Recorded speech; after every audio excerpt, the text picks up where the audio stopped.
On a seemingly ordinary Saturday morning in August 2007, Bengaluru witnessed one of its most audacious crimes, a broad daylight robbery that would leave investigators puzzled for months and become the stuff of local legend. The morning of August 11, 2007, started routinely at the Chemino jewelry showroom in Kaminahalli, a bustling commercial hub in India's tech capital. Staff members were busy unpacking precious ornaments when their world turned upside down at 10:45 a.m. A lone gunman slipped through the partially raised shutter, weapon drawn and pointed directly at the startled employees.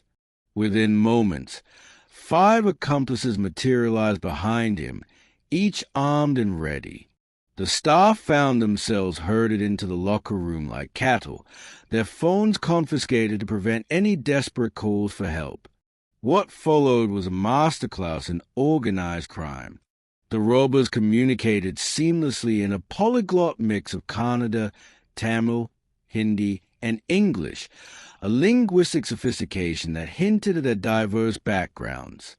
They moved with surgical precision through the showroom, their eyes trained solely on gold. Silver jewelry lay untouched, dismissed as unworthy of their attention.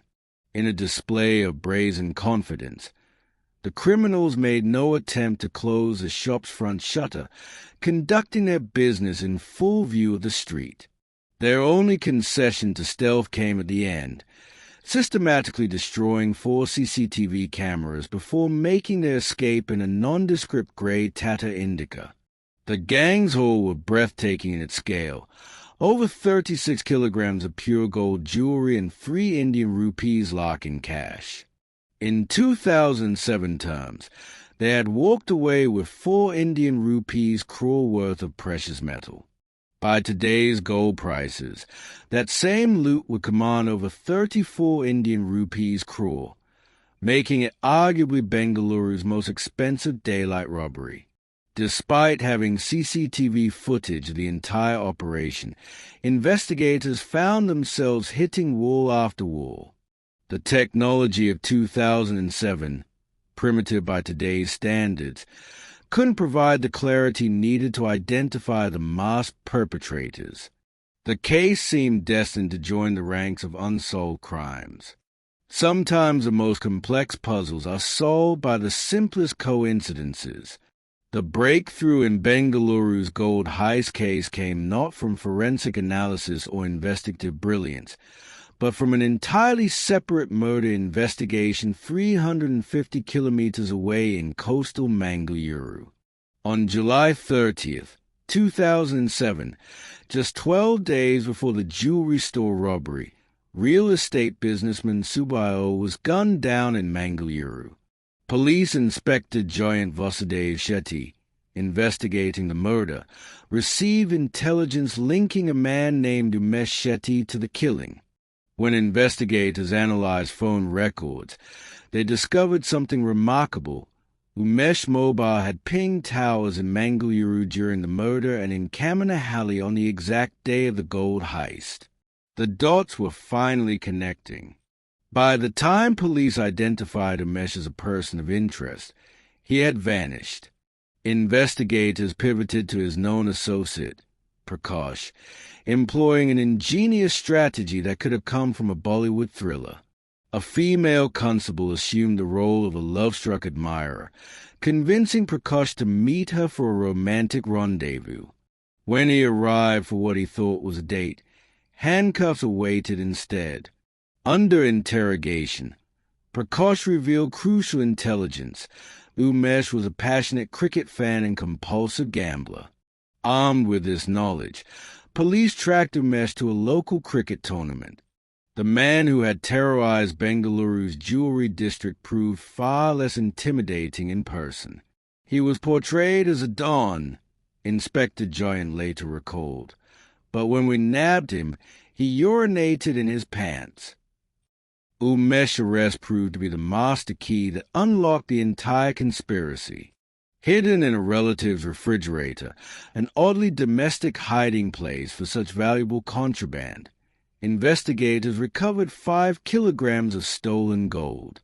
The arrest cascaded across Karnataka's districts, Chikmagaluru, Kappa, and Hassan. Each apprehension revealed more threads in an intricate criminal network that spanned state boundaries. At the web center sat Manish Shetty, the operations mastermind. His criminal education had begun in Nashik jail, where he forged alliances with fellow inmates and 2 Punjab-based accomplices. Together, they had planned what would become Bengaluru's most notorious gold heist. Police finally cornered Manish in Coimbatore on September 4, 2007, bringing the investigation full circle. In total, 17 individuals were arrested in connection with the heist.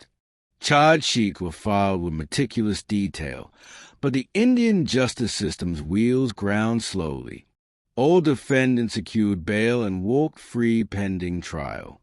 Manish Shetty's freedom lasted until 2015, but his return to civilian life proved temporary. The criminal underworld's code of vengeance caught up with him in 2020 when he was shot dead outside a Bengaluru bar, another casualty in the endless cycle of gang rivalries. Inspector Jayant Vasudev Shetty, whose dogged investigation cracked the case, rose through the ranks to become superintendent of police. His exemplary service earned him numerous honors before his retirement in 2015. Today, he lives quietly in Bengaluru, perhaps reflecting on how a routine murder investigation led him to solve one of South India's most spectacular heists. The Chemino jewelry robbery remains a watershed moment in Bengaluru's criminal history, a reminder that even in an age of technology and surveillance, human ingenuity, both criminal and investigative, continues to shape the pursuit of justice.